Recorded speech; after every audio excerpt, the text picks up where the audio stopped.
What's going on, guys? It's GBP baby. Welcome back to another video. I hope everybody's doing well, and let's dive straight into things.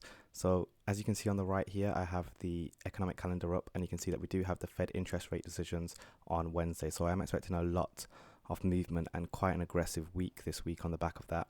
Last week was definitely and certainly one of my weakest weeks in a while. So yeah, I haven't been enjoying the charts whatsoever, but hopefully as we're now approaching February, things will start to clean up a bit, because December and January are genuinely my worst months to trade. Like, I don't trade them in general. As much as I'm posting and such, I'm not in the charts trading because it's just disgusting. But yeah, February should clean things up, and obviously after this week, hopefully we'll have a little bit more idea of directional bias and such. But yeah, there's been a lot going on, and with these interest rate announcements, I can only imagine that this week's also going to be full of manipulation. So we need to take that into account. And then you can also see that we have high impact news even tomorrow on Monday, Tuesday, and then PPI on Friday as well. So I just think it's going to be a really crazy week. We just need to keep our eyes out for any kind of manipulation, thinking about how we want the week to deliver. And yeah, let's dive straight into things. So let's get rid of this. And on my charts currently, I have my 60-day high and my 60-day low that marked out, just so that we have an idea of where the draw is. And you can see that price has aggressively been trading towards this low. So I have pretty much got my eyes on that, especially seeing how we delivered last week. It looks like price does want to attack this quite aggressively. So I'm anticipating price to want to run that this week. But let's go into the weekly. Nonetheless, you can see last week, absolutely disgusting. I say disgusting, but what a drop in price, you know. We're definitely going to see a rebound off that in the stock markets and such. But nonetheless, prices ran out this low, and now what I'm looking at is this used to be a bullish order block. Oh no, sorry, this is technically a bullish order block, to this candle and these two here. However, because we've traded through it on the downside, it should now act bearishly. So if we're expecting another down close week, which I am, I want to see some kind of manipulation whereby we rally above the Sunday opening price, create some kind of high where I'd be looking for shorts, and then expect price to want to start trying to attack this low. So what I'm looking at this down close candle to act as a bearish order block, basically. So I'm going to look at the low of that. We're going to get that delineated, and I'm going to define it just so that we can refer to it. And I'll call this a weekly inverted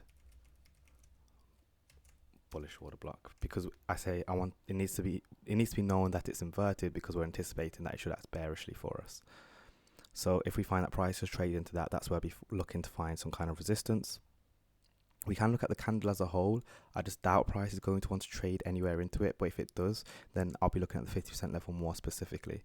So what I'm going to do is I'm going to get the 50% level marked out, and this will be the very highest I anticipate price to trade this week.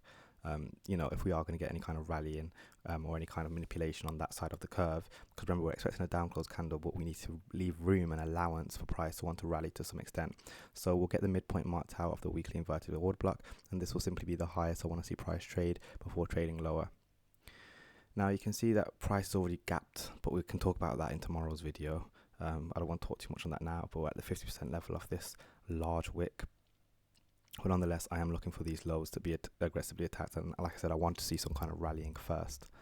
So let's drop down to the daily. Now that we have these levels marked out, you can see there's a massive gap in the premium. So there should, as far as I'm concerned, there should be a need or want for price to seek higher pricing, especially earlier in the week if we are going to have a down close week. So I'm just going to leave that as is. We know where the gap is. We know what's been created. So it's going to be a pretty quick video, I think, in terms of what I'm anticipating. I just want to start to see price trade back inside the range, the same way we saw here. Price attacks and then retraces, attacks and retraces. Same thing I'm expecting here. I want to see some kind of retracement pulling back into this range, where we can start looking for resistance. Now, I'm not saying price has to reach all the way up to this 50% level. The 25% level would also be just as relevant, which would be right here, around there. I'm going to make that thinner. We need to be aware of that. But I think after Monday, we'll have a much better idea of what price is doing, because, yeah, I don't want to speak too much. It's only Sunday, and I don't tend to trade Mondays anyway, especially with all the high impact news we have tomorrow. So let's just keep that in account. And make sure to turn on post notifications. So that's what I'm expecting on dollar. I want to see this low get taken this week. I want to see if we do any kind of rallying, I want to see us find resistance at this point, and then that would help us frame our trades. But as I said, very early days, and I'd rather just let Monday get out the way first. So now I'm going to head on to GBP USD, And similarly, I have the 60-day high for GBP. So similarly, I'm expecting GBP to want to try and run out that high this week, especially on the back of the interest rate announcements and such. And then what I'm looking for again is I'm looking for some kind of discount PD array. So anything below current market price, that price could find support on the back of. I am looking at this range, but I think on the dailies where we're going to find something, although I would argue the fact that we have such a long wick and we're trading in it, the 25% level of this should be quite sensitive to price. So what I'm going to do is I'm going to delineate that, because we split wicks up. You guys try saying that. We split wicks up similarly to how we split fair value gaps up.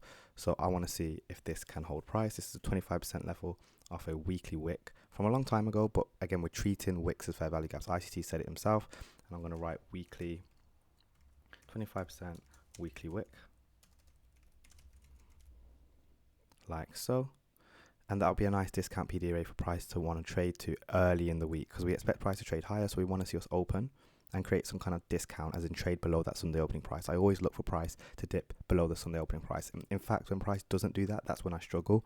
As we saw last week, it didn't spend much time, and that's what I mean. The Sunday opening price is so so that's why it's so essential for us to be aware of it. But yeah, let's go down to the daily really quickly. And you can see there's a nice fair value gap that we traded through and closed above, which makes it a inverted fair value gap. So let's get that delineated as well. So we'll get that drawn out like so. And you can see that the midpoint of that also lines up nicely with that 25% weekly wick. So we're seeing PD arrays start to mount on top of each other, which is what we like to see as we drop down to the lower time frames. Let's get that delineated. And then if we go down to the 4 hour, we can see again we've got this massive void which has been created. So I'm expecting price to want to try and seek to fill some of that before we continue to the upside and run the buy side. Now obviously there is the possibility that we might run the buy side first, and then later in the week price wants to return to some kind of equilibrium. So I am open to that as well, obviously depending on how Monday trades. And like I said, after Monday we should have a much better idea, because there are some Mondays where price just keeps running. It will run out the buy side. Once it's accumulated those stops, we'll find that the rest of the week it's playing with equilibriums off ranges, and we can start to look at more internal liquidity to seek. However, because we're anticipating an up close week, we're looking for us to drop below that Sunday opening price, get into some kind of PD array such as this inverted fair value gap and 25% weekly wick, and then use that as support to try and trade higher. But yeah, that's going to be everything over here on pound. And let's finally finish on Euro USD. And exactly the same thing here. I have my 60-day high marked out here on Euro, and then I'm looking for some kind of discount PD array that price can use as support to help push it into that. And similarly to dollar, but inverted, we have what was a bearish order block to this candle right here. This would arguably be the bearish order block. Should now act as a bullish order block because we traded on the buy side and closed above it. So I'm going to be looking at the high of that. We'll get that delineated, and I'm going to write inverted bearish order block. So I would look for price to find support on that. And then we also have this large wick that we're also trading within.